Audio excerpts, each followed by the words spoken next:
Muito bem, rapaziada, sexta-feira, 30 de junho, 7 horas da manhã, estamos ao vivo, este é o Desperta ECL, muito bem-vindos, muito bem-vindas a todo mundo tá chegando por aí, vai deixando seu like, vai assinando o nosso canal, aquela coisa toda. Hoje meu cabelo está um pouco pior do que de costume, mas também não tem muito que eu possa fazer, espero que a maioria das pessoas esteja só ouvindo o programa em vez de assistindo. Não, tô brincando.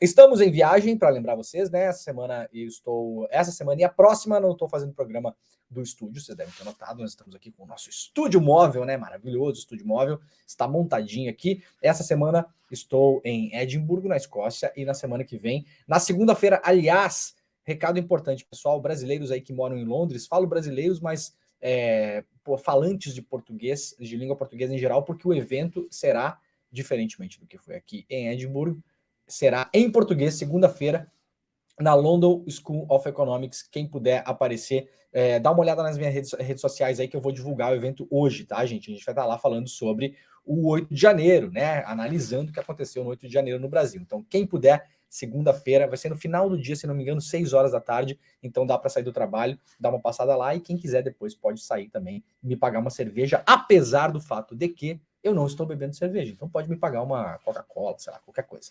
Ó, gente, muito obrigado a todo mundo aí que já está nos comentários. Já vi que tem um monte de gente comentando de todos os lugares do mundo aí. Eu acho muito legal isso, né? A nossa audiência aí andando para fora do Brasil.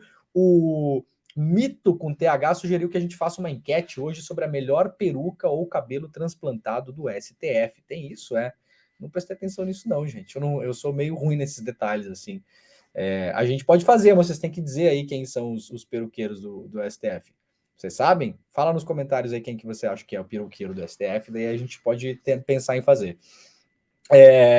Galera do Rio de Janeiro, do Paraná, da Austrália, onde mais? Caxias do Sul, muito obrigado a todo mundo que tá chegando por aí, gente. Ó, temos bastante coisa hoje, uma sexta-feira bastante animada, aliás, né? Porque, claro, hoje espero que a gente possa comemorar finalmente a ausência do Bolsonaro nas urnas. O que é que está em jogo? Vou explicar hoje.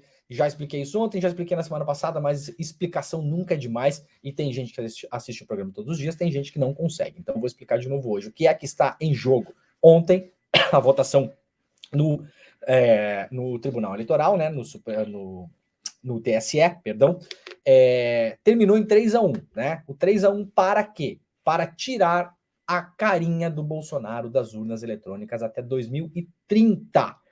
É isso o que está em jogo no tribunal, tá bom? Por quê? Porque Bolsonaro pegou um inquérito sigiloso da Polícia Federal que ainda estava em andamento e, numa reunião com embaixadores, falou para os embaixadores conclusões que não estavam no inquérito. Quem é que diz que não estava no inquérito? O próprio delegado do inquérito.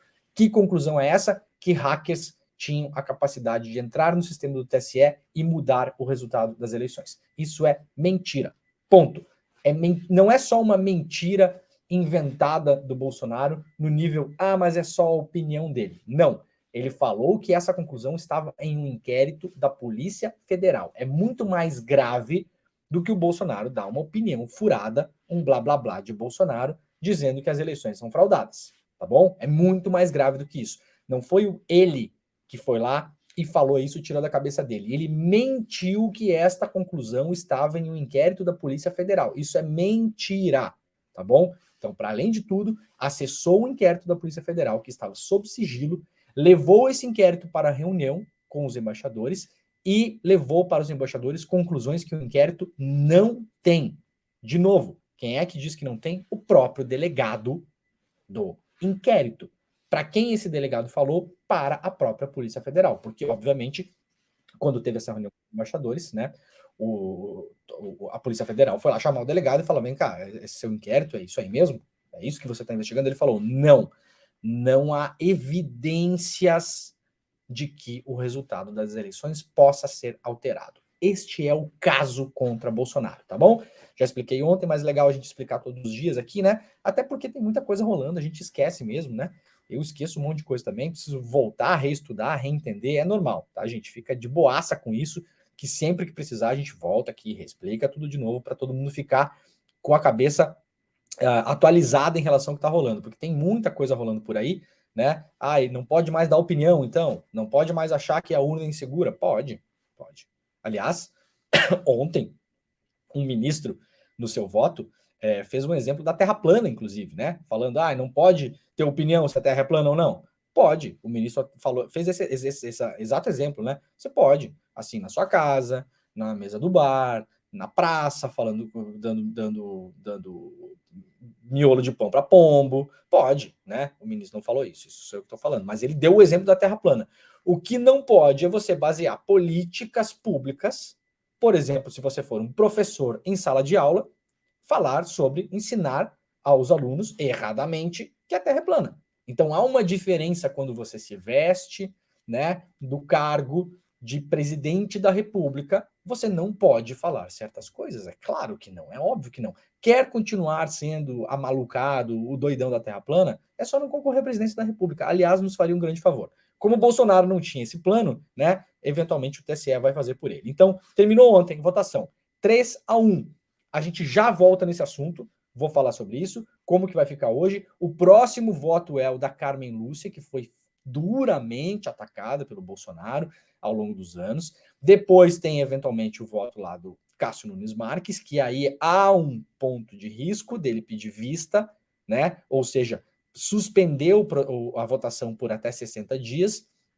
No entanto, o ministro que vota depois dele é o Alexandre de Moraes. Não se imagina agora, neste momento, 7h07 da manhã, sexta-feira, 30 de junho, que Cássio Nunes Marques vai dar esse peitaço para cima do Xandão. Ali são construídas as relações com base em relações humanas, né, gente? E há política no meio, há precedências, há, né, o Alexandre de Moraes é uma figura muito mais importante do que o Cássio Nunes, obviamente, está no tribunal há mais tempo, é um cara que tem uma liderança muito maior. Então essas coisas pesam também. Não é simples, não é fácil o Cássio Nunes, o nosso querido Cássio com K, né? Chegar lá e tirar o voto, tirar o doce da boca do Alexandre de Moraes, que espera hoje fazer um voto, segundo os bastidores aí, de pessoas que eu conversei ontem também, espera-se que o voto do Alexandre de Moraes seja muito duro, incisivo, e ele espera fazer um voto histórico, porque de fato seria o último voto do julgamento. No entanto, a depender de como votar Carmen Lúcia, Bolsonaro já estará fora das urnas até 2030 no final desta manhã. Tá bom? Então, atenção nisso. Se o julgamento de fato agora for retomado às 9 horas, tá? Que ontem foi mais ou menos esse horário que começou, vocês estarão muito felizes assistindo o ICL Notícias primeira edição, acompanharão por lá e, obviamente, vai subir a vinhetinha de urgente no ICL primeira edição, assim que a Carmen Lúcia indicar qual vai ser o voto dela. Se ela votar pelo sim, né? Se ficar 4-1, Bolsonaro já estará inelegível pelos próximos 7 anos até 2030, tá bom? A gente já volta nesse assunto. Vamos lá, então. Antes, vamos começar aqui a nossa rondinha de notícias, né? 2 notícias de serviço importantes, tá? Presta atenção aí para quem está na idade escolar e para quem tem filhos também. As inscrições do ProUni do segundo semestre terminam hoje, tá bom? O programa distribui bolsas de estudo com base em critérios socioeconômicos e nas notas do Enem. Então, atenção aí, ó, para você não comer mosca, tá? As inscrições para o programa Universidade para Todos, o ProUni, do segundo semestre de 2023, terminam nessa sexta-feira, às 23h59, portanto, literalmente no final do dia, né? O ProUni é o programa do Ministério do MEC, Demônio, bolsas... rapidinho aqui. Tem como você compartilhar a tela pra gente? Não compartilhei a tela, claro, meu Isso. caro. Vamos lá. Claro, óbvio. Peraí. Vamos lá, Leandrinho. Apresentar a tela. Share screen, janela. Paraná. Foi, meu querido. Vê se foi aí. Tudo certo? Tudo beleza? Certinho. 100%. E é meio-dia o julgamento hoje. É meio-dia que começa? Tá bom, obrigado, Caio. Isso. Então ontem foi às 9, hoje meio-dia. Então hoje meio-dia. Então Bolsonaro ainda almoçará, né, Caio? Com a perspectiva de que poderá concorrer à presidência da República nas próximas eleições. Então tá, corrigindo aqui, o julgamento retoma hoje meio-dia, possivelmente porque foi até tarde ontem, né? Primeiro voto da Carmen Lúcia. A gente já volta a falar nisso. Então, ó, se liga aí. ProUni termina hoje a inscrição, tá? para quem está em idade escolar aí, para quem tem filhos também, né? O ProUni é o programa do MEC que oferece bolsas de estudo integrais, cobrindo até 100% da mensalidade, e parciais de até 50% da mensalidade em instituições particulares de ensino superior, tá? Então, coisa importante para quem está aí ligado nas questões do ProUni, hoje é o último dia. Outra coisa importante, serviço rápido aqui, a Receita Federal paga o segundo lote da restituição do imposto de renda nessa sexta-feira, então dá uma olhada no seu calendário lá, se você tem restituição a receber, o segundo lote vai ser pago hoje, tá bom? Então, fica ligado nisso também. Uma coisa que eu sempre falo, é uma coisa que a gente aprende ao longo do tempo, né? No próximo ano, fica esperto, porque quem manda mais cedo o imposto de renda recebe antes a restituição, tá? Então, tem isso. Muita gente deixa para a última hora, eu sou um deles, né? Estou dando um recado aqui que eventualmente eu não consigo cumprir, inclusive, mas fiquem ligados para quem já projeta para frente, né? Já manda cedo, quando abrir a possibilidade de você mandar a sua declaração do imposto de renda, que você vai receber a restituição mais cedo também, tá? Tem essa lógica. Muito bem, vamos lá então. Perdão, gente. Alexandre de Moraes mantém prisão de Mauro Cid, que terá que prestar novo depoimento à Polícia Federal nesta sexta-feira. Aliás, sexta-feira movimentadíssima, né? Ministro do STF negou pedidos de soltura apresentados pela defesa do ex-ajudante de ordens de Jair Bolsonaro. Cid será ouvido pela PF nesta sexta-feira sobre os atos golpistas de 8 de janeiro. O ministro Alexandre de Moraes, do STF, negou pedidos de revogação da prisão do tenente-coronel Mauro Cid, ex-ajudante de ordens de Jair Bolsonaro, que vai ter que prestar um novo depoimento à Polícia Federal nesta sexta-feira. A decisão do ministro é do dia 25 e está sob sigilo. Moraes também decidiu manter presos Max Guilherme de Moura, Sérgio Cordeiro e Ailton Barros. Essa aqui era aquela turma toda, né? Esse Ailton Barros, principalmente, que conversava com o Mauro Cid pelo WhatsApp. Depois viríamos a saber também de outra turma de militares mais graduados, né? Entre eles o tal do Levande, o Lewande, né? Que depois na CPI dos atos golpistas essa semana, né? Que insistia com o Cid para que o Bolsonaro tomasse alguma medida, desse a ordem que o exército estaria com ele, blá blá blá. Esse Ailton Barros é um outro cara que estava lá nas conversas com o Mauro Cid, também nessas conversas golpistas. Para lembrar, as conversas do Ailton com o Cid referiam-se eventualmente a usar aquele batalhão de Goiás, onde há uma brigada de paraquedistas também, né? Nessa montagem dessa tentativa de golpe militar que esses caras estavam fazendo. Eu vou falar uma coisa que eu falo sempre aqui, gente. Por mais que essa gente, muitas vezes, pareça um bando de pateta, né? Patetas também dão golpes de Estado. Então, assim, não é porque a gente vê, muitas vezes, essas conversas, né? E são ali, a gente pensa aquela coisa, né? Como eu sempre falo, é dois Zé Ruela falando de golpe. Primeiro que não é dois Zé Ruela falando de golpe. O primeiro deles, o Mauro Cid, era o principal assistente, assessor pessoal do Bolsonaro. Assessor de palácio, de conviver na casa do Bolsonaro. Então não é um Zé Ruela. E não é um assessor nível mordomo, não, tá, gente? É o assessor, para lembrar, que o Bolsonaro manda em um voo da FAB para o aeroporto de Guarulhos para tentar pela última vez, no finalzinho de dezembro de 2022, nos exertores aí do governo Bolsonaro, tentar recuperar as joias do Bolsonaro. Então esse cara não é um qualquer, né? E aí a gente tem as conversas dessa gente toda aí, e claro que a Polícia Federal segue apurando, porque não são só as conversas que vimos nos últimos tempos, né? E mais coisa deve vir pela frente também. O Mauro Cid está preso, então, desde 3 de maio. Lembrando que a gente deu, né, bem cedo da manhã aqui a batida policial, né, da PF, que fez busca e apreensão, inclusive, na casa do Bolsonaro, lembram? Cedinho de manhã, né? Quando foi alvo de uma operação da Polícia Federal que investiga a inserção de dados falsos de vacinação contra a Covid no sistema do Ministério da Saúde de integrantes da família Bolsonaro, do ex-auxiliar e do ex-presidente Jair Bolsonaro, né? Os tais das cartões de vacina de pessoa que não tomou vacina e aparecia ali como vacinada, né? Tudo começou nesse caso, lembram? O novo depoimento do Mauro Cid será prestado sobre as investigações dos atos golpistas de janeiro, portanto, não tem a ver com a questão das vacinas. Mensagens aprendidas no celular do ex-ajudante de ordens mostram diálogos de teor golpista com pessoas próximas a Bolsonaro. Além disso, ele recebeu documentos com roteiro para um golpe, né? Temos 2 minutas do golpe famosas aí, né? A minuta do golpe apreendida na casa do Anderson Torres, ex-ministro do Bolsonaro, ex-secretário de Segurança Pública do Distrito Federal, e o outro tal do roteiro do golpe, que foi apreendido no bojo dessas conversas aí do Mauro Cid e dos seus agregados aí, militares de baixa, de média e de alta patente, para a gente lembrar disso, tá? Então tudo isso segue sendo investigado. Mauro Cid será ouvido pela PF hoje e o caso tem a ver com os atos golpistas do 8 de janeiro e não com as vacinas. Então a investigação está sendo ampliada aos poucos. Vamos lá. Polícia Federal diz à CPI que o governo do Distrito Federal relatou que o 8/1 seria pacífico.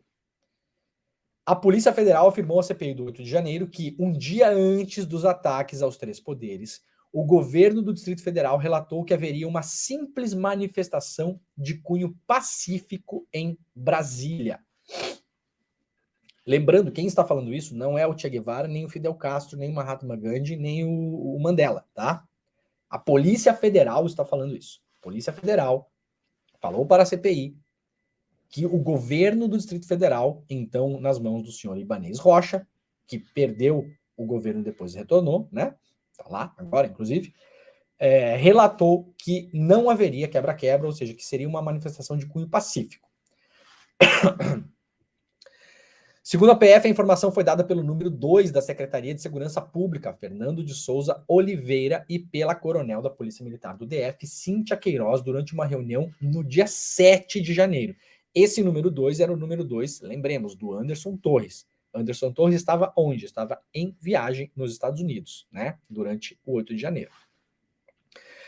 A Polícia Federal diz que durante o encontro, o diretor-geral da corporação, Andrei Passos, externou preocupação com o deslocamento de pessoas a Brasília, com o objetivo de ocupar a esplanada dos ministérios e contestar o resultado das urnas eleitorais. Isso é a Polícia Federal na reunião falando, né? Olha, gente, tá vindo gente para cá, vai ter manifestação e essa gente está querendo contestar o resultado das urnas, o que, lembremos, é ilegal, né?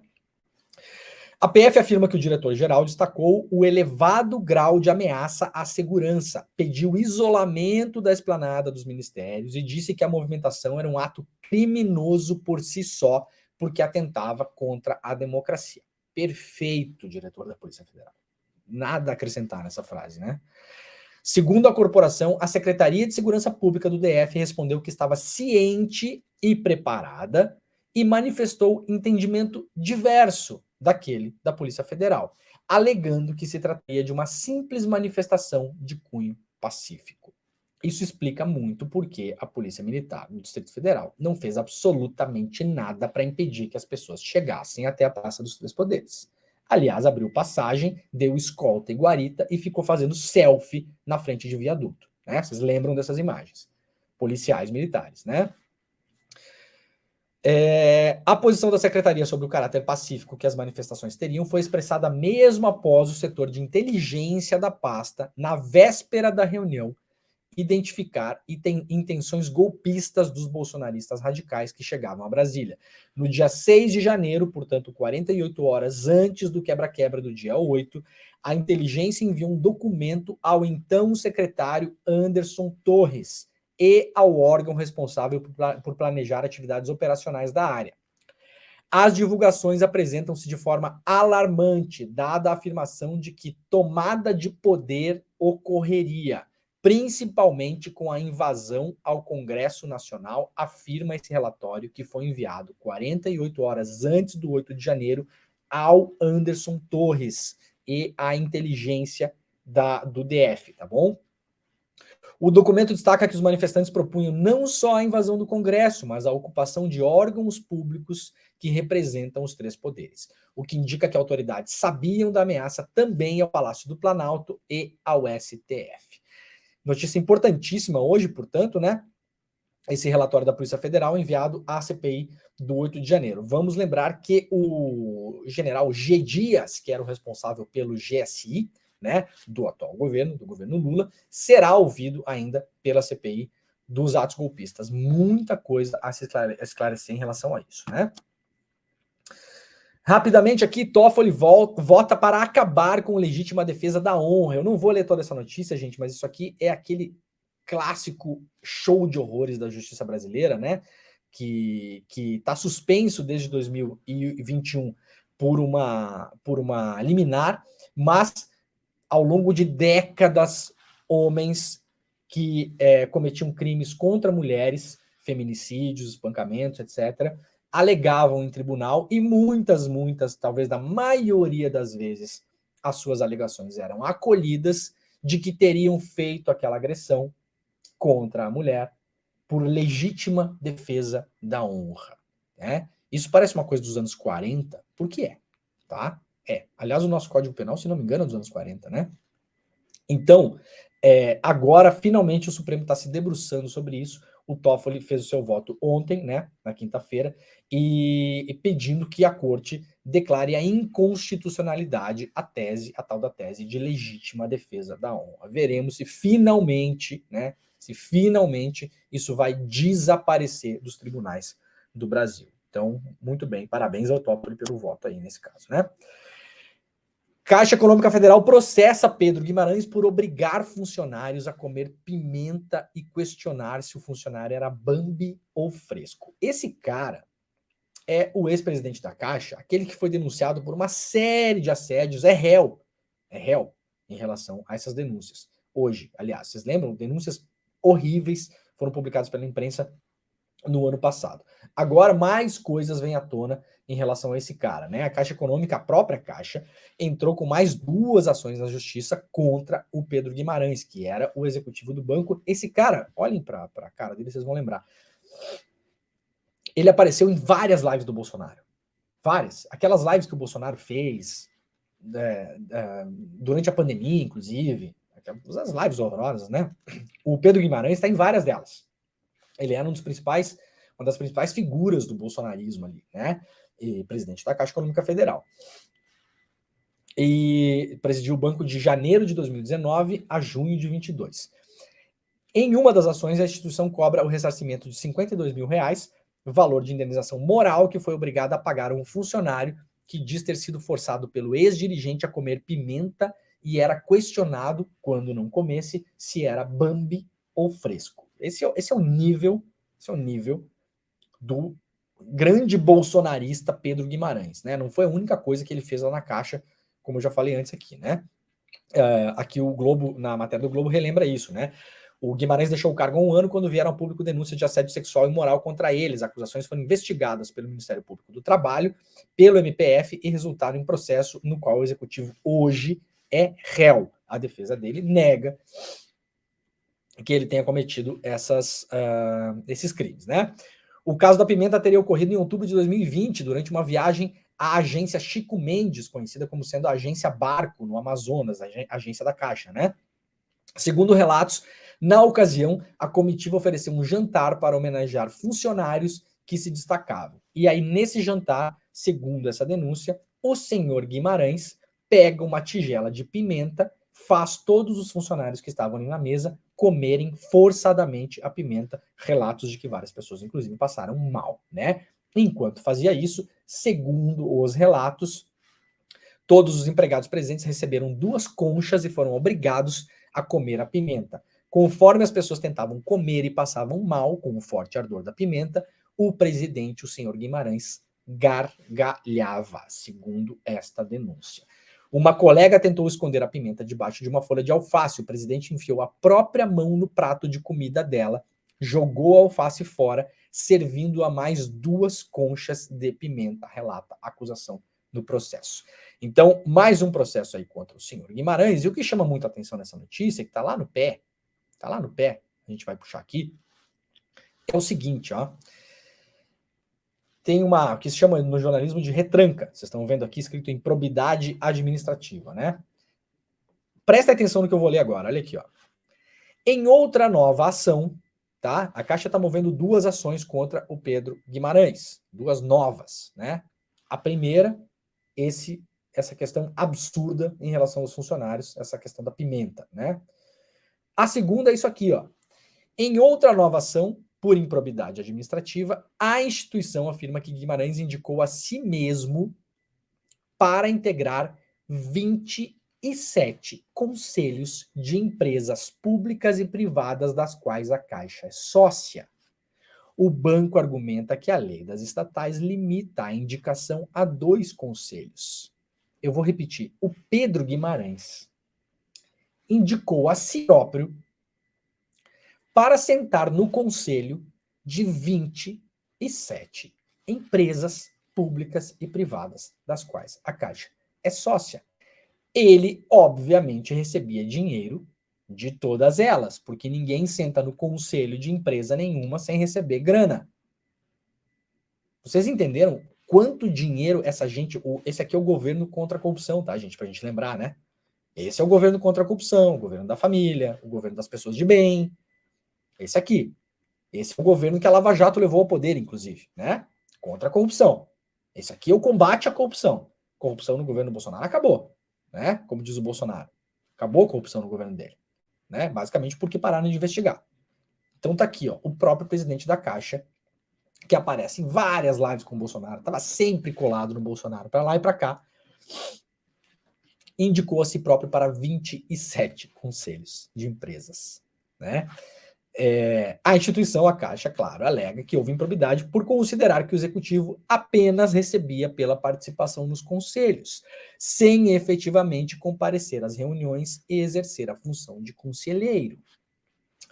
Então é isso. Veremos, né, até onde vai. O Pedro Guimarães pode ter que pagar a Caixa nos processos aí, todos que envolvem ele, 13 milhões de reais, mas isso é a pedida da Caixa, isso não está nem perto de ter uma decisão judicial em relação a isso, né? Agora vocês imaginam quanta grana esse cara não levou nesses conselhos todos, né?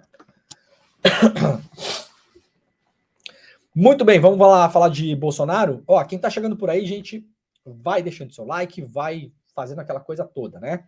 Pacote completo de YouTube, assina o canal, clica no sininho e quem puder também, compartilhe o nosso programa que ajuda bastante na nossa audiência, tá bom? Bora lá então, ó.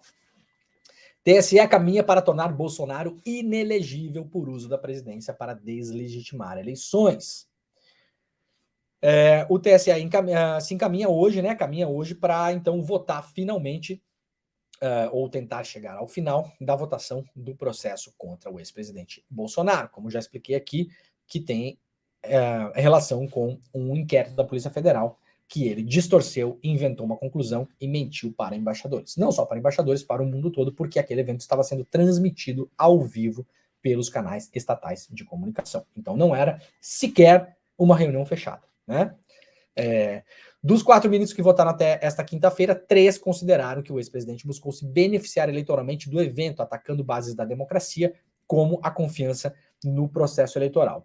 O único voto divergente foi do ministro Raul Araújo, foi no sentido de que, apesar da conotação eleitoral da reunião, ela não teria gravidade o bastante, um dos aspectos necessários para configurar os ilícitos eleitorais dos quais Bolsonaro é acusado. Então, segundo o senhor ministro Araújo, ministro do TSE, o Bolsonaro pegaram um inquérito da Polícia Federal, que está sob sigilo, inventar conclusões sobre ele, ou seja, mentir sobre conclusões do inquérito, o que fere, inclusive, a reputação da própria Polícia Federal, né? Ser desmentido pela Polícia Federal e levar essas mentiras adiante para embaixadores de quase 80 países e uma transmissão aberta para o mundo todo, segundo o senhor Araújo, não tem gravidade o suficiente, né? Muito bem, esse é o entendimento do ministro. Eu quero passar aqui um vídeo do ministro André Tavares, né? O André Tavares fez um voto ontem, né? E falou um pouco de como o Bolsonaro usou, nessa fala para os embaixadores, aquela teoria do caos clássica, né? Você pega algumas verdades, muitas mentiras e mistura tudo. É muito mais difícil de desmentir uma mentira quando no bojo dela tem algumas verdades, né? É por isso que a extrema-direita também avança no mundo todo. Isso é um playbook, como chama, né? Isso é um manual, né? Playbook, isso é um manual. Isso é um manual da extrema-direita. Não é usado só no Brasil, não, tá, gente? É usado pela extrema-direita no mundo todo, na Argentina, na França, nos Estados Unidos, em todo mundo onde tem extrema-direita que está consolidada, e a gente vai ver daqui a pouco aqui uma matéria do jornal inglês The Guardian, como a extrema-direita está sendo normalizada na Europa e no mundo todo, tá? E é disso um pouco que se trata o voto do ministro. Então vamos lá, Caio, bota o voto pra gente aí.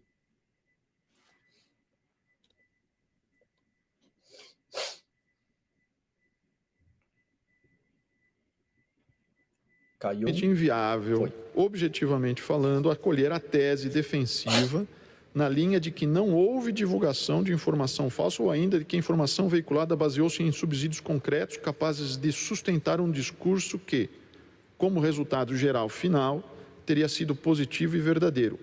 Total descolamento da realidade está plenamente operante nessa pretensão. Apesar da existência de algum elemento fático, como um inquérito ou mesmo um ataque hacker ao TSE, fabricou-se uma nova camada integralmente falsa, exuberante em aspectos fantasiosos, seja acerca do significado dos fatos, seja acerca dos seus desdobramentos. Essas versões são fabricadas, ficcionais, e são, inclusive, capazes de fazer encobrir os próprios elementos reais que perpassam alguns raros momentos do discurso. Assim, de maneira geral, captando as mensagens centrais das falas, em observação atenta acerca do seu conteúdo integral, é legítimo caracterizá-lo como falso e pernicioso. Investigado, em suma, a partir da ocorrência de algum fato verdadeiro, forja outros fatos que efetivamente jamais ocorreram para alcançar conclusões que não poderiam deixar de ser igualmente inventivas e não decorrências lógicas de alguns poucos fatos reais. Com isso, as conclusões são desviantes da realidade, compondo uma versão fabricada. Assim, e repito esse ponto, os poucos elementos verdadeiros estão ali não para se explorar sua veracidade, mas como estratégia de convencimento alarmista do falso. Muito bem, vamos colocar aqui na vida prática o que se traduz o voto do ministro André Tavares. É o seguinte: você pega um discurso como esse do Bolsonaro, como, aliás, a gente viu ontem o ex-comandante da Marinha durante o governo do Bolsonaro. Aquele mesmo que se negou a fazer passagem de comando, aquele mesmo que fez um discurso com teor golpista na formatura de fuzileiros navais em dezembro, que sem vergonha nenhuma postou no seu próprio canal de YouTube, né? O senhor Garnier, né? Sem vergonha, não com hífen, viu, senhor Garnier? Até gostaria, mas eu estou evitando, né? Sem vergonha nenhuma, né? Ou seja, com a ausência de vergonha, porque não envergonha-se daquilo que fez, né? Estejamos bem entendidos aqui. E aí fala o seguinte: os aspectos de verdade. Nenhum sistema é 100% imune a falhas. Verdade? Correto? Alguém aqui é capaz de não concordar com isso? Nenhum sistema é imune a falhas. Isso é uma obviedade, né? O sistema eleitoral precisa ser transparente. Claro, isso é uma obviedade. Claro que precisa ser transparente. Em qualquer lugar do mundo onde há democracia, onde há voto, onde há eleição, tem que ser transparente. Portanto, esse sistema que não é imune a falhas e precisa ser transparente, teve um ataque hacker para mudar o resultado das eleições. Sacaram? Por que é tão difícil de você inclusive debater essas questões com o seu tio aí, com o seu parente, né? Aquela galera. Por que é tão difícil? Porque quando essa questão se coloca, ela vem com essas pinceladas de verdade. E aí a pessoa vai falar para você: então agora o sistema do TSE é imune. Não tem nenhuma falha. Nunca vai ter. É 100% seguro. Você vai falar: não é 100% seguro. Então mudaram o resultado da eleição. Não. Né?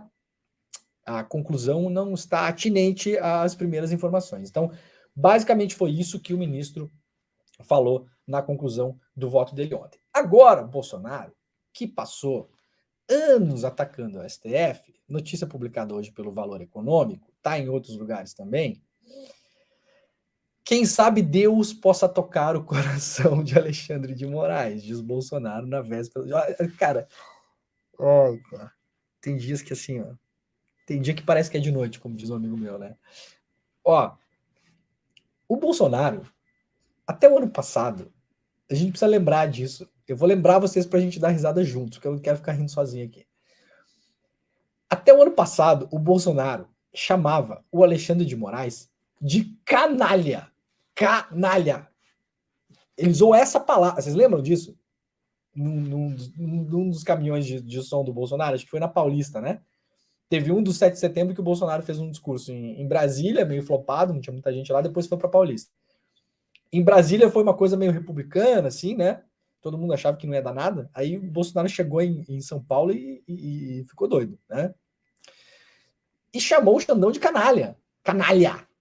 Agora, Bolsonaro, morrendo de medo. E, gente, uma coisa importante a gente tem aqui, ó. Presta atenção no que eu vou falar aqui. Não tem a ver com esse processo de hoje, tá? Não tem a ver. Esses recuos do Bolsonaro, essa tentativa de parecer agora um cara educado, né? Não, absolutamente não tem nada a ver com o processo de hoje. O julgamento de hoje, que termina hoje, esperemos, o Bolsonaro já sabe que vai perder. E já está, inclusive, preparando o recurso. A gente vai falar do recurso daqui a pouco, tá?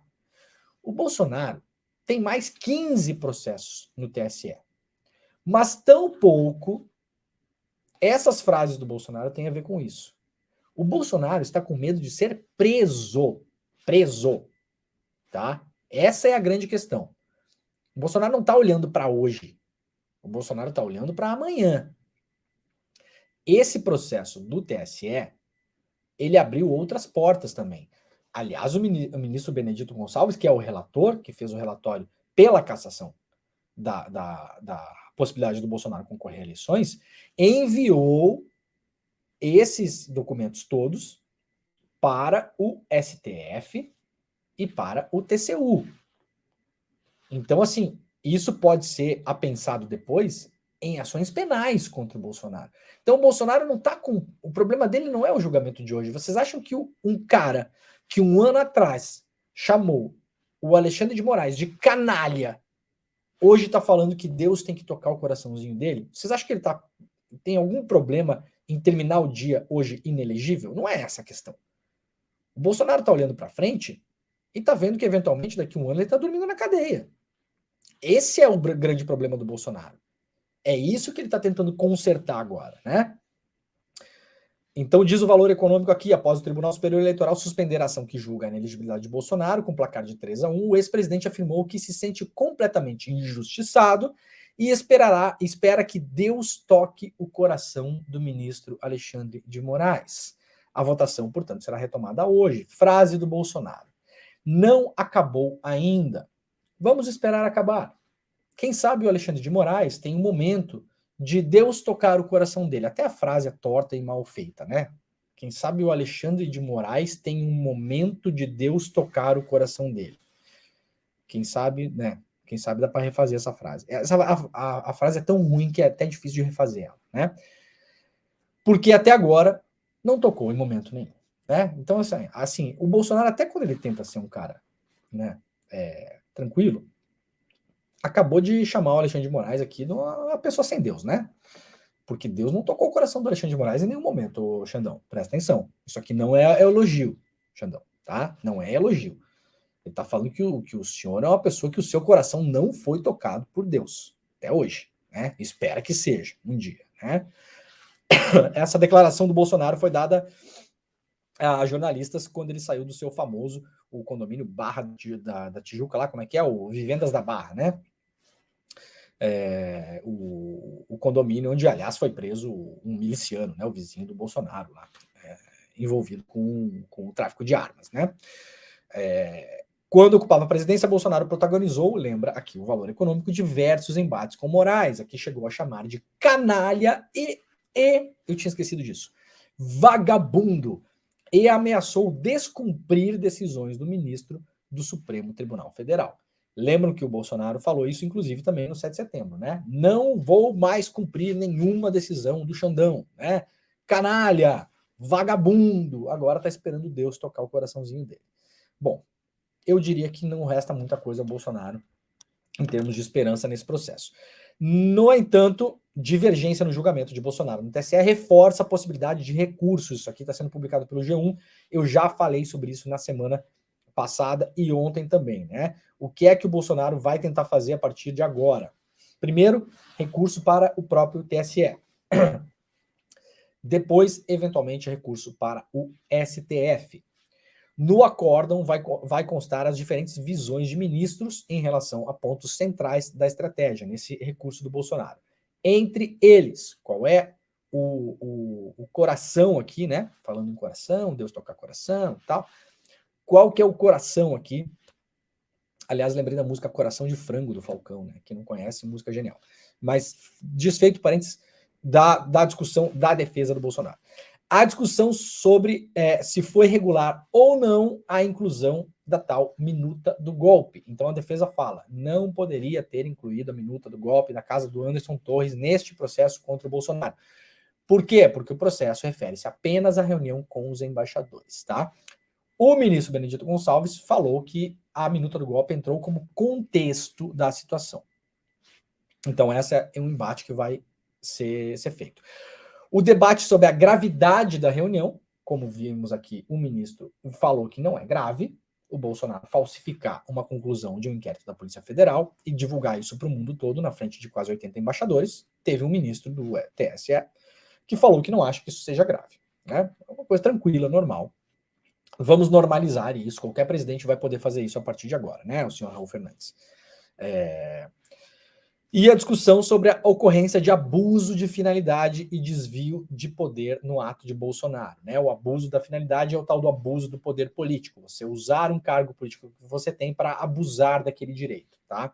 Então, esses são os 3 pontos que vai levar a defesa do Bolsonaro a um recurso. Claro que a defesa vai recorrer, né, ao TSE e também ao STF depois do julgamento. Vamos lá, então. No jornal The Guardian, como eu falei para vocês, o jornal inglês, né, tem um artigo bastante interessante hoje, assinado pelo John Haley, que é um correspondente lá da Europa, dizendo o seguinte, falando sobre a extrema-direita, né, como a extrema-direita está marchando rapidamente para o mainstream, né? Então, é um artigo que avalia e faz uma análise bem interessante sobre o avanço da extrema-direita na Itália, na Espanha, na França e na Finlândia, tá? Ou seja, a extrema-direita na Europa. E mostra como, por exemplo, a opinião do ministro que falou no Brasil, né? Isso aqui não está no texto, mas eu estou ligando uma coisa a outra, tá? Porque o texto tem essa pegada também. Como opiniões como essa desse ministro que votou a favor do Bolsonaro ontem, que falou, não é nada demais, não é grave. Ou seja, como você empurrar a barra da gravidade para a extrema-direita está levando a própria extrema-direita ao mainstream, à normalização. Estão sendo aceitos na Europa e em vários outros países do mundo como legítimos competidores do jogo democrático. Qual é o grande problema? A maioria dessas pessoas odeia a democracia. Então nós, com votos como esse do ministro do TSE, estamos normalizando o vírus que ataca o sistema imunológico das nossas democracias. Esse é o grande perigo. Né? Isso aqui, por exemplo, no Guardian, qual que é a ilustração? A ilustração é da Giorgia Meloni, a imagem, né, que ilustra o artigo. A Giorgia Meloni, que é hoje primeira-ministra da Itália, plenamente normalizada na Itália, né? Por todo mundo? Não é por todo mundo. Mas assim, está normalizada no geral. O discurso dela, como dizem os italianos, parla alla pancia, fala para a barriga, né? Fala para o estômago das pessoas, né? Fala na emoção, pega as pessoas na emoção, né? O discurso dela chega aos mais velhos e aos mais jovens na Itália. Se você pegar hoje uma pessoa de 75 anos, de 80 anos na Itália, essa pessoa ouve a Meloni, vota nela, gosta do que ela fala. E pessoas jovens também, né? Qual que é a grande questão disso tudo? A Meloni, ela apareceu ao mundo político como ministra da juventude do Berlusconi. Mas antes disso, ela militava em um partido, em um grupo de orientação neofascista. Eu vou repetir, neofascista, tá? Não estou forçando a parada aqui, não. Era neofascista de fato. Então, se a gente fica empurrando essa barra, como o ministro fez no voto, apoiando o Bolsonaro, porque isso é um apoio. Isso é um apoio público ao Bolsonaro. Não nos esqueçamos. Né? Esse tribunal é feito de homens e mulheres que têm lá as suas preferências, os seus interesses, olham para frente, né? Não pensam em hoje só, pensam no amanhã também, com seus vários interesses. Legítimos e às vezes não tanto. Não estou falando especificamente do ministro, Raul. Né? Agora, quando você normaliza e fala, não tem nada demais. Não tem nada demais um presidente da República inventar uma conclusão sobre o inquérito da Polícia Federal para colocar em dúvida o processo eleitoral de uma democracia do tamanho da democracia brasileira, cujo objetivo final era impedir a posse do seu sucessor. Era esse o objetivo. Ninguém mais tem dúvida do objetivo dessas pessoas. As pessoas que foram para o 8 de janeiro não foram quebrar o relógio do Dom Pedro, do Dom João, e nem tomar banho no espelho d'água. Elas foram para lá para impedir a posse do novo presidente eleito, no caso, o Lula. Então, como o ministro não tem gravidade? Eu peço, por gentileza, que o senhor leia esse artigo do The Guardian para entender para onde as coisas estão caminhando quando o senhor consente com coisas como essa. Que um presidente da República fabrique conclusões sobre um inquérito da Polícia Federal para mentir para embaixadores do mundo todo. Como que isso não é grave? Então, de novo, como fala o jornalista do The Guardian aqui, né? Depois do pós-guerra, né? É o primeiro grande momento em que a extrema-direita está sendo de novo levada ao mainstream na Europa, né? E aí faz aqui, dá vários exemplos, né? Como eu já falei ali, da Itália, né? Com a Meloni, da França, com a Le Pen, né? Na Alemanha, na Grécia, então tem aqui na Áustria, tem vários exemplos aqui, e mostrando inclusive com gráficos, né, a evolução da extrema-direita nos parlamentos da Europa, né? E é bastante impressionante, gente, não é pouca coisa não. Não é pouca coisa não. E é isso, está sendo normalizada. Na Itália, por exemplo, se você abrir um jornal italiano hoje, ninguém mais fala que a Giorgia Meloni é de extrema-direita. Isso é um não assunto agora. Ela é primeira-ministra, ponto. Ninguém lembra. Lembra da grande luta que a gente teve no Brasil? Inclusive jornais como a Folha proibiram os próprios jornalistas de chamar o Bolsonaro, de etiquetar o Bolsonaro como um político de extrema-direita? Vocês lembram disso? Durante muito tempo, os jornalistas da Folha não podiam falar o candidato da extrema-direita, o político da extrema-direita. Depois mudou o entendimento, aparentemente, né? Antes tarde do que nunca, né? Mas os jornais italianos, com exceções muito raras, em exceção do, talvez, o Il Fatto Quotidiano, enfim, jornais que são muito ligados à esquerda mesmo, não lembram mais que a Meloni é de extrema-direita. Não lembram mais que ela militou na juventude fascista. Não lembram. Isso não é mais um assunto. Você não acha mais nas reportagens. Então, de fato, essa normalização está acontecendo e o voto do senhor ministro Raul Fernandes de ontem não ajuda em nada a gente combater esse tipo de discurso, né? Vamos lá. Mega leilão de energia nessa sexta-feira prevê investimentos de 15 bilhões. Olha que interessante isso aqui. Tá? Eu vou fazer o link e vocês vão entender rapidamente o que está acontecendo. Perdão. Vai ter o primeiro mega leilão do governo Lula, né? Isso aqui já estava programado desde o ano passado, tá? Então não foi inventado agora também, né?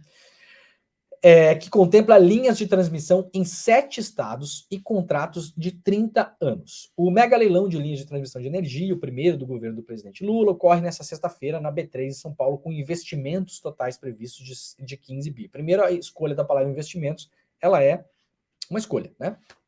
Porque ela denota um tom positivo sempre, né? Investimentos, né? Então, na verdade, é a iniciativa privada que vai tocar aí linhas de transmissão de energia no Brasil. Ah, Leandro, mas por que isso é um problema? Não pode? Pode. O problema é o seguinte.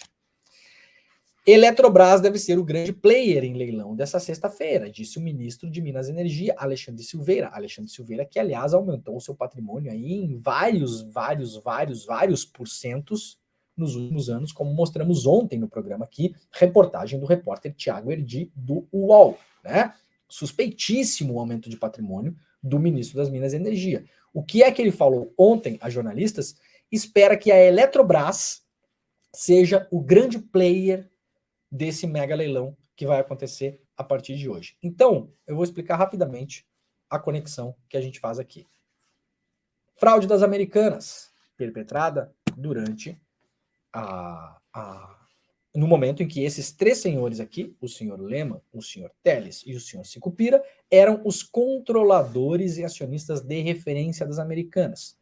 O que é que aconteceu com o dinheiro dessa gente toda durante os vários anos em que a Americanas mentiu para o mercado em relação aos seus resultados? Lembrando, 2021, um exemplo, a Americanas deu prejuízo real de 700 milhões de reais e mentiu para o mercado que tinha lucro de 2,7 bi. Um ano. A fraude durou vários anos. Um esquema de corrupção, né? Já falamos sobre isso aqui. Esses senhores aqui ficaram cada vez mais ricos. Capitalizaram cada vez mais os seus próprios fundos de investimentos. Quem é o fundo que hoje controla as Americanas e pretende controlar por muito tempo? O fundo desses três senhores aqui. O que fará este fundo agora? O que fará a Eletrobras, que beneficia, obviamente, fortemente este fundo, será, segundo o ministro, o grande player, eu adoro essas palavras, né, cara? O grande player do mega leilão das linhas de transmissão. Então, pegaram a linha aqui, gente? Pegaram a linha de transmissão aqui? Fraude das Americanas, enriquecendo muito essa gente. Essa gente vai lá e pega a Eletrobras na privatização do Paulo Guedes e agora vai participar desse mega leilão de transmissão. A energia do Brasil ficará nas mãos das pessoas que estavam diretamente responsáveis pelas Americanas durante a fraude, tá bom? Então é isso que está acontecendo. Cada vez que eu leio essas notícias, não tem como não imaginar que não é um joguinho de cartas marcadas, né? É impossível não imaginar isso. Aqui a foto dos senhores, eu gosto muito de mostrar essa foto, né? Porque essa foto ela foi muito replicada pela imprensa nesse contexto aqui, ó, né? Aliás, eu vou fazer uma sugestão, obviamente construtiva, para os colegas da produção do N1 e do N2. Frequentemente, vocês têm usado essa foto aqui para mostrar os 3 bilionários das Americanas, né? Eu sugiro que vocês usem essa aqui. Essa aqui. Foto de quem está sendo investigado. Foto de quem está preocupado. Entendeu? Foto de quem está olhando para o lado procurando advogado. Essa aqui é muito publicidade. Não dá. Né? Eu não uso essa foto. Mas eu gosto de mostrar essa, porque, ao contrário, a que foi incensada pela imprensa, pelo mercado, pelo esse mundo coach, pelos empreendedores de palco e tal, foi essa aqui, né? O livro Sonho Grande. Como Jorge Paulo Lemann, Marcel Telles e Beto Sicupira revolucionaram o capitalismo brasileiro e conquistaram o mundo. Eu acho que esse livro pode ser reescrito com esse exato mesmo título. Exatamente o mesmo título. Mas contando a história real.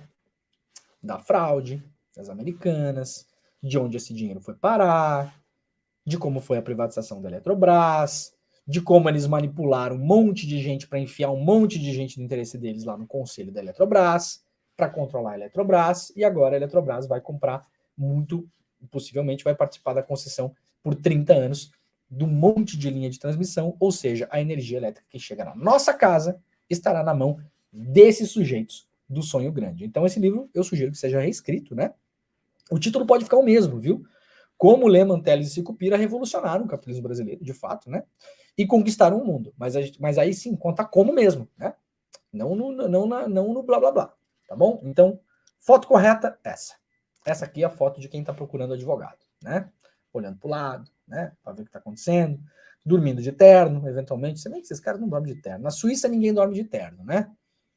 Então, assim, não vai acontecer, né? Muito bem, indo para o final do programa aqui, rapidamente, quem tiver interesse em saber o que está acontecendo nos Estados Unidos em relação à emergência climática, os grandes incêndios no Canadá, o New York Times fez um mapa bastante interessante de monitoramento em tempo real da fumaça que está tomando conta, principalmente lá das cidades do norte dos Estados Unidos, né? Da costa leste, na verdade. Então aqui vocês podem ver os pontinhos em vermelho, são os pontinhos onde mais há fumaça espalhada pelo Canadá e pelos Estados Unidos. O mapa está na capa do New York Times, para quem quiser procurar. Aqui já tem umas animações também, ó, mostrando como a fumaça caminha pelos territórios do Canadá e dos Estados Unidos. E para fechar o programa de hoje, última notícia: na França prende 600 pessoas após confrontos gerados por assassinato de adolescente. Os protestos e confrontos ocorreram desde a última sexta-feira, 27, quando um adolescente foi morto por um policial em Nanterre, no subúrbio de Paris. Mais de 600 pessoas foram presas na França na terceira noite consecutiva de violência nas ruas, motivadas pela morte de um adolescente pela polícia em um subúrbio de Paris. A escolha da palavra violência aqui também pode não ser adequada, né? Violência foi o policial ter matado um menino, né? Então, uma escolha de palavras bastante duvidosa. A maioria das pessoas presas na noite de quinta-feira tinha 14 e 18 anos de idade, segundo a agência France Presse. Isso aqui é notícia na Europa toda, tá, gente? Agora, pra vocês terem uma ideia, na capa do Le Monde Diplomatique, obviamente está aqui, né? Ônibus queimados, carros incendiados, né? Eu não estou dizendo que isso aqui não são atos de violência, estou dizendo que é uma maneira diferente de construir a notícia do caso, né? A primeira violência mais grave foi o assassinato de um jovem por um policial. Essa é a violência, né? E aí depois você faz a cobertura dos protestos, né? Aqui a capa do Le Monde praticamente toda tomada por isso, né? Lá no Corriere della Sera também na Itália, né? Bastante destaque para isso. Imagem aqui de um carro virado, 2 carros virados em chamas. Isso aqui, se eu não me engano, é no centro de Paris, mas os protestos não estão acontecendo só em Paris, né? Está acontecendo também em Nanterre, em Marsilha e, se não me engano, em Lyon, tá? Então são protestos que já têm um caráter nacional aí, né? E na capa do Jornal Público também, né? Pelo menos 667 detidos na terceira noite de protestos contra a morte de jovem pela polícia francesa. Aqui essa manchete está mais organizada, né? Então, o grande crime foi um policial ter assassinado um jovem na França. Ponto, né? E aí você tem a consequência disso, tá bom? Olha, pessoal, é isso aí. Caio, pode me deixar só eu na tela aí? Para me despedir da galera. Muito obrigado, que eu vou colocar aqui o nosso... Muito bem. Ó, gente, muito obrigado a todo mundo que esteve por aí. Eu vi que teve bastante gente hoje aí do Brasil todo, né? Recife, vi gente aqui de Natal, Santa Cruz do Sul. Eu gosto que o programa pega gente de cidade pequena do interior, né? Santa Cruz do Sul não é tão pequena, né? Eu coincidentemente conheço Santa Cruz do Sul, né? E capitais e cidades fora do país, e eu acho o máximo isso. A gente diversifica muito a nossa audiência, né? Não fica uma audiência só urbana de capitais, assim, eu acho muito legal isso. E Alessandra Oliveira, de Balneário Camboriú, aliás, Alessandra, eu temo por você que Jair Renan possa ser candidato à prefeitura de Balneário Camboriú, hein? Atenção, né? Segundo publicou ontem o Diário do Centro do Mundo, o Jair Renan está cotado para ser candidato a vice-prefeito da cidade de Itajaí, na chapa daquele empresário bolsonarista Dalsóquio, né? Cujo nome sugestivo, mais do que sugestivo, né? Podia ser tomar um sóquio, né? Em vez de dar um sóquio, né? Que piada horrível, mas tudo bem, faz parte. Sexta-feira, né, gente? Sexta-feira, o Bolsonaro vai ser inelegível, tá todo mundo feliz, né? Hoje é o dia de ficar feliz, então é o dia de fazer piada de tiozão também. Mas há boatos também de que poderia concorrer à prefeitura de Camboriú. Imagina Jair Renan o dia inteiro jogando videogame lá no Paço Municipal. Que lindo que ia ser, né? Assim, muita gente de Camboriú não merece, mas muita gente merece. Muita, né? Muito bem, gente, ó. Segunda-feira estaremos de volta. A semana que vem toda eu farei o programa em viagem ainda, né? Portanto, estamos no nosso estúdio móvel. Lembrando para as pessoas que moram em Londres e adjacências, na segunda-feira estarei fazendo uma conversa na London School of Economics sobre o 8 de janeiro, tá? Conferência chamada Brasil por um Fio. A conferência será em português, então quem for para lá, vá já sabendo que falaremos em português. Está sendo organizado aí pela galera da London School of Economics, tá? E também pela a entidade, a União a Associação dos Estudantes Brasileiros de Londres, né? Que tá dando esse apoio e fazendo a divulgação também e organizando o evento. O link para o evento está nas minhas redes sociais, então chega lá, acesso é gratuito, mas tem que se inscrever, porque nesses eventos, em geral, a gente toma certos cuidados para evitar que certas pessoas apareçam, se é que vocês me entendem. E se aparecerem, a gente pelo menos tem um controle de saber quem está entrando lá, tá? Temos esses cuidados, então só por isso que eu peço que vocês entrem lá no site do evento e façam a inscrição, é de grátis, tá bom? É gratuito. Muito bem, está começando o ICL Notícias, primeira edição. Muito obrigado, excelente final de semana. Obrigado pela companhia. Sextou com o Bolsonaro, inelegível. Vai, Carmen Lúcia, vai, que a gente está só esperando, tá bom? Segunda-feira estaremos de volta. Este foi o Desperta ICL, sexta-feira, 30 de junho, 8h01 da manhã. Tchau!